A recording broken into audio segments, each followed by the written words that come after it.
I'm cheating and timing myself.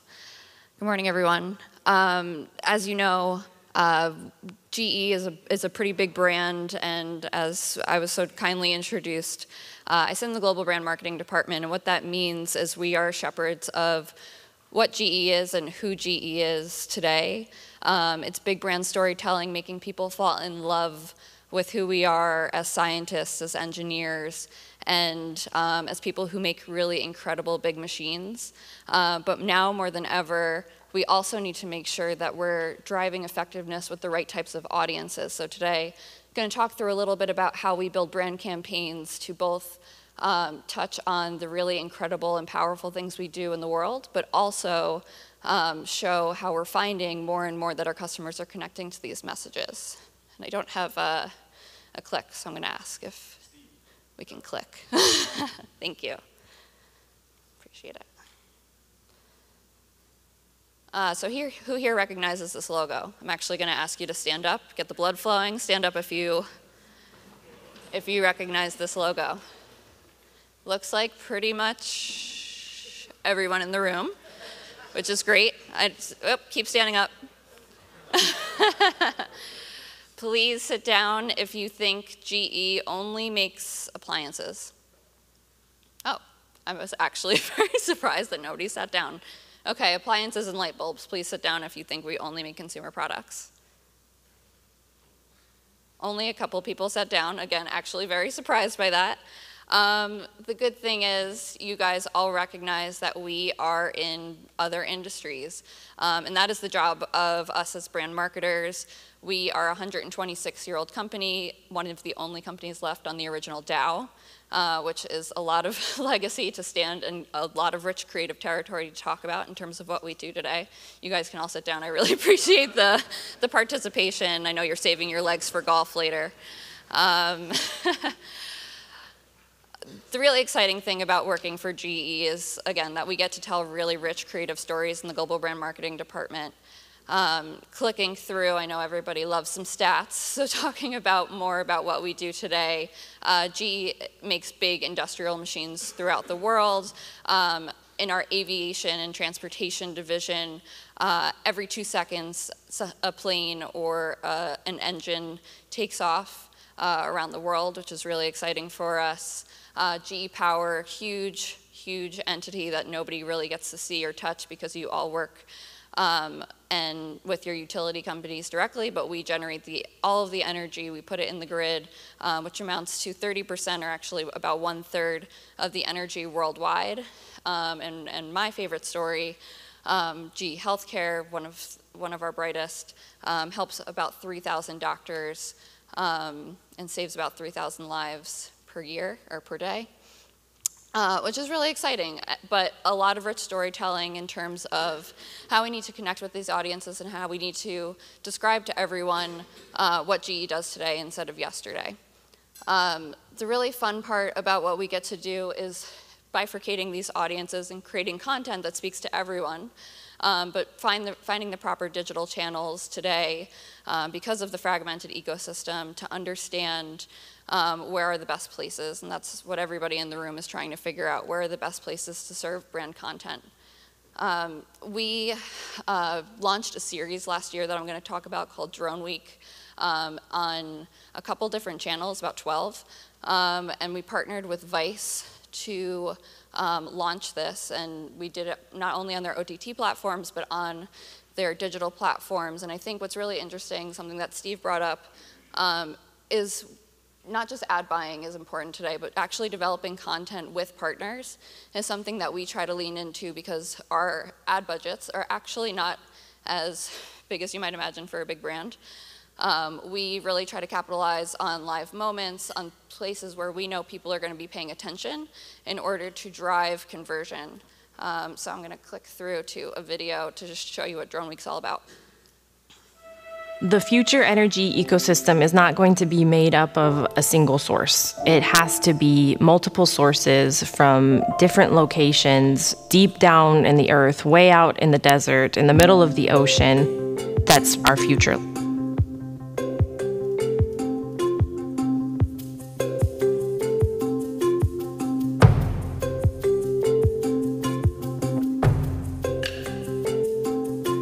The sun is the most powerful energy source at our disposal. It provides enough renewable energy in just 1 hour to power all humankind's activities for 1 year.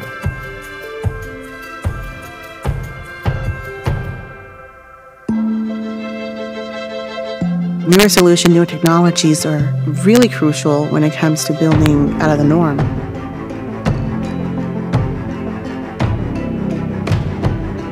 Renewable energy is important to me because it's our future. This is the first step that we can take to make a change.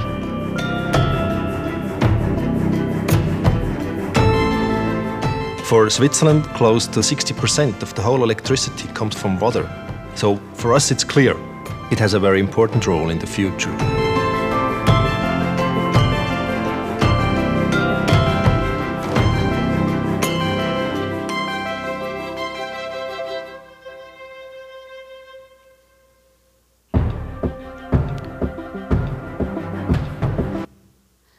So what you just saw there, this was actually our YouTube trailer, which was cut specifically for YouTube. At the end, you saw the form that you probably all see at the end of videos, which is to drive people to watch more of them.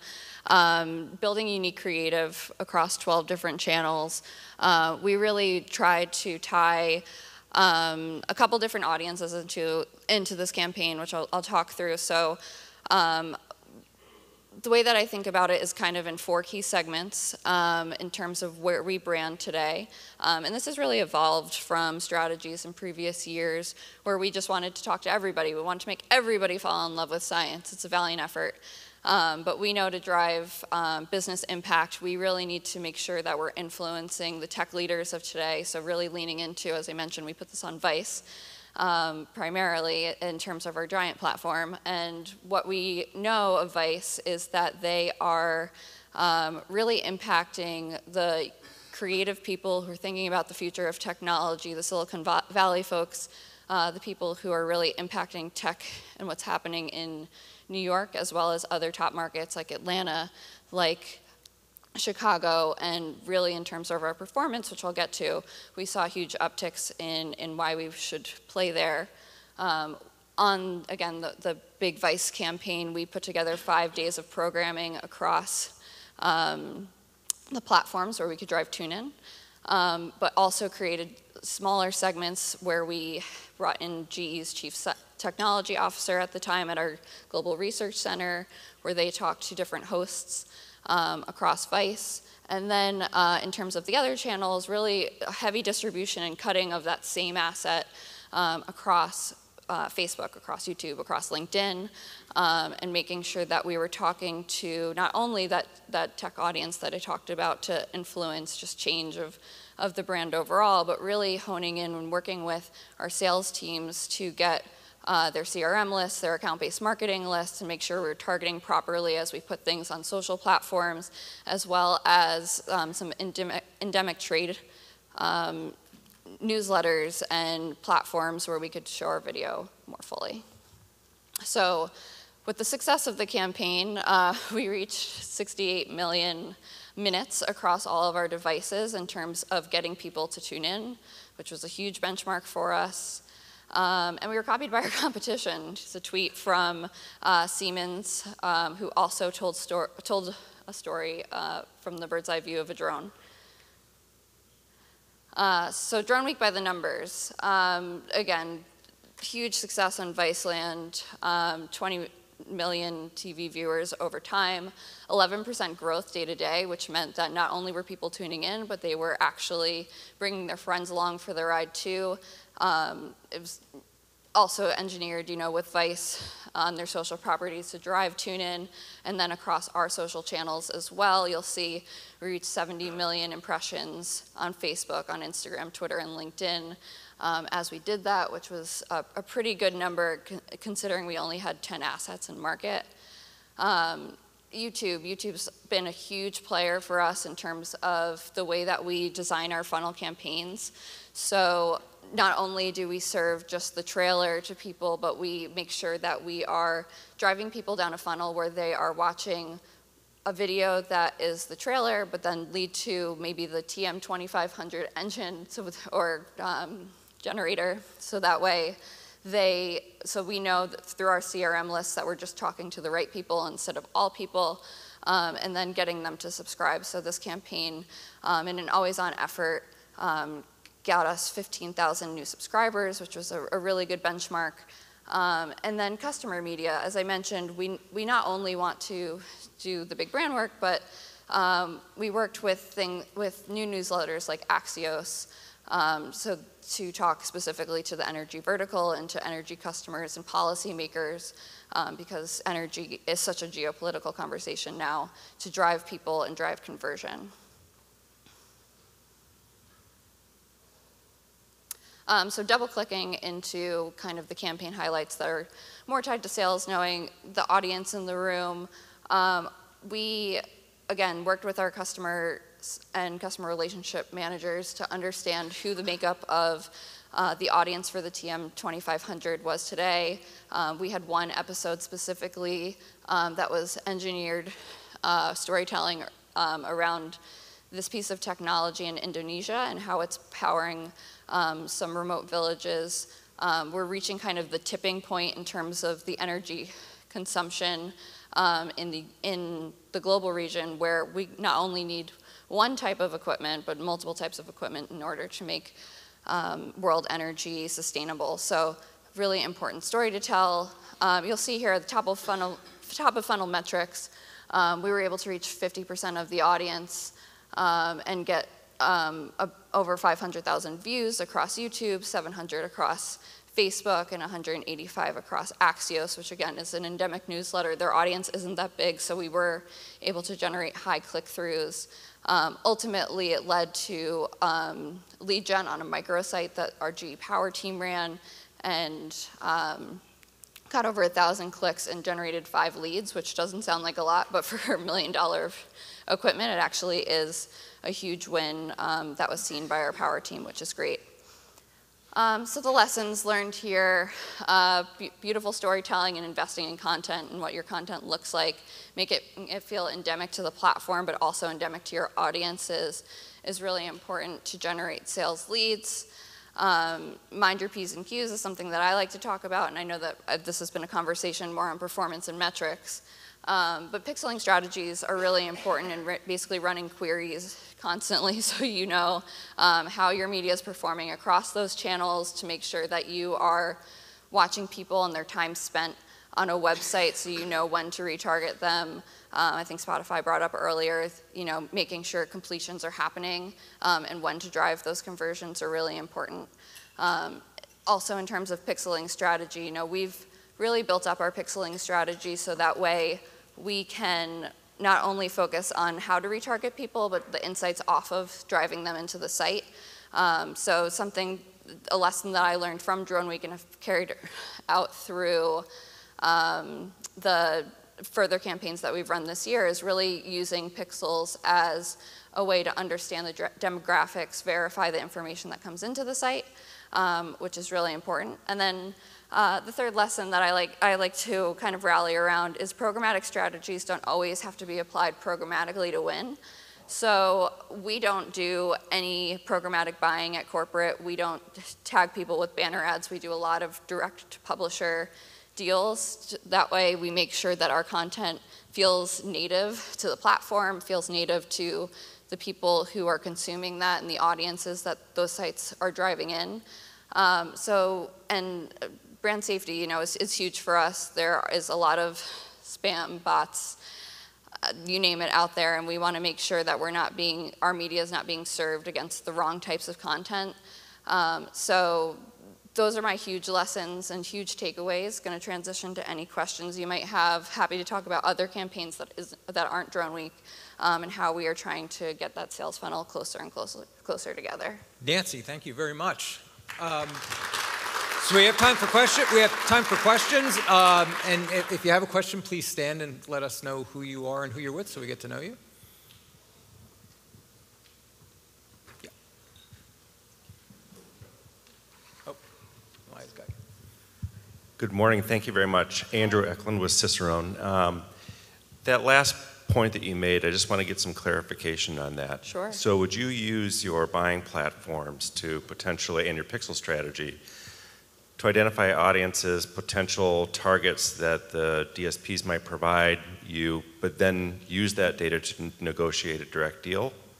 Is that how you're saying you're sort of using the tools to measure where audiences are, but then sort of circumventing them to do a direct deal? Yeah, great question. So what we do is we look at performance metrics, native and platform. Again, it's a lot of social buying on my end, and we know the walled gardens kind of hold all those metrics really tightly. But we make sure that throughout our websites that we have the right pixeling strategies in place, so we know exactly what page people landed on. That said, we don't run media off of a DSP. We then take those metrics and go back to the publisher to create even more custom deals in terms of content rather than ad served. We try to make everything feel as native and integrated as possible in terms of partnership rather than reserving time and time again down a sales funnel. Were you able to optimize in any way along the way? Once you understood the effect you were having and the impact you were having on select groups, were you able to optimize either the targeting strategy or even different creative? Absolutely. So I would say off of those 12 channels, we watched how much people were viewing. If the view-through rates weren't going well in terms of a piece of creative, we would actually cut creative differently as the campaign went on, because we want to make sure that we're optimizing in real time for our creative assets. And then watching each segment perform, we would either create more lookalike audiences off of audiences that were performing well, or pipe new first-party data segments into the campaigns to make sure that we were driving effectiveness and testing small batches before we actually put the larger sums of money behind the campaign to really make it sing. We have one back here. So how do you manage expectations? Like you were talking about the one ad campaign you had that generated 5 leads, and with some clients, they would not see that as a win at all, right? So how do you do that internally? Can you talk about that? Yeah, and I think probably it's interesting because the programmatic strategies I talk about, the lead gen strategies I talk about probably don't translate to people who have to sell millions and millions of units. So I'm actually really interested to hear Purple Mattress talk later at the conference and talk to more of you, because I think we try to use lead gen tactics and awareness and the brand awareness that we know to actually drive further conversion. It's also interesting in terms of internal expectations, because we're fairly siloed when you think about GE Corporate at the top and then the business marketers within the businesses who actually need to generate sales. And what we're actually seeing is kind of this pendulum swing, or even further collaboration now, as we start to and we have access to more and more first-party data. But in terms of expectations, we usually go in, maybe it's the luxury of a brand department, but we usually go in not saying an outcome is going to be sales, and specifically don't outline that. But time and time again, and I would say more recently, we're able to deliver these types of metrics. Like that metric was not an intended outcome of the campaign, but I think the more we use our first-party data, the better chances we get, because our sales cycles are so long also. It's like 40 years, which is pretty incredible, and that could be somebody's entire career without us needing to make a sale. So it's more about those conversations for service contracts that are actually more important than anything else. Have you made changes internally off of this, off of the learnings from this already, in anticipation as you're setting up subsequent campaigns? I'm sorry, can you repeat that? Have you made changes already in terms of your planning for upcoming campaigns off of the learnings from this? Great question. Yeah, so this was maybe one of our first tests using first-party data. I'm actually interested to understand if anybody's reached this challenge too, but our sales teams, I like to liken it to PR just because that's what I know, but our sales teams hold on to their contacts so heavily, and we actually have kind of the same sales contacts across industries. It's really interesting. I'll take Ohio State as an example. They're a healthcare customer, they're a renewable energy customer, and within other businesses that have sold off customers. So sales teams hold their contacts dear because they don't want to be let go if they don't have good sales contacts. So what that comes to is them not sharing openly their CRM lists. And I've really tried to almost run a political campaign to show if we can show really glossy content at the top and serve your audiences early, it will help kind of shift perception. So I've actually been working really closely with LinkedIn to understand kind of what the conversations they're seeing on the back end are within sales, not naming customer names, but just increase, decrease, which has been really an interesting learning kind of stemming from this campaign. I'd also say just in terms of our pixeling strategies and building really complete funnels down the way and optimizing in real time, that's changed a bunch. This past February, we ran a pretty big Olympics campaign. We're an Olympic sponsor, but we wanted to make sure that we were serving the right audiences with the right information. So we were actually able to take a lot of those first-party lists that I mentioned earlier for Power, but throughout our other businesses to understand what programming they were most likely to tune into for the Olympics, which was a really interesting learning, not only comparing Olympics viewership, but also across other sports verticals to really pick and hone in on which they were going to watch, which was great for planning, but then we were able to also, with the help of NBC and another partner, track actual exposure across what was happening not only on TV, but on the digital platforms that NBC was serving. So that really, I like to use these metrics and these pixels more for verification and then optimization along the way. Nancy, thank you very much. Thank you. Great start. Thank you.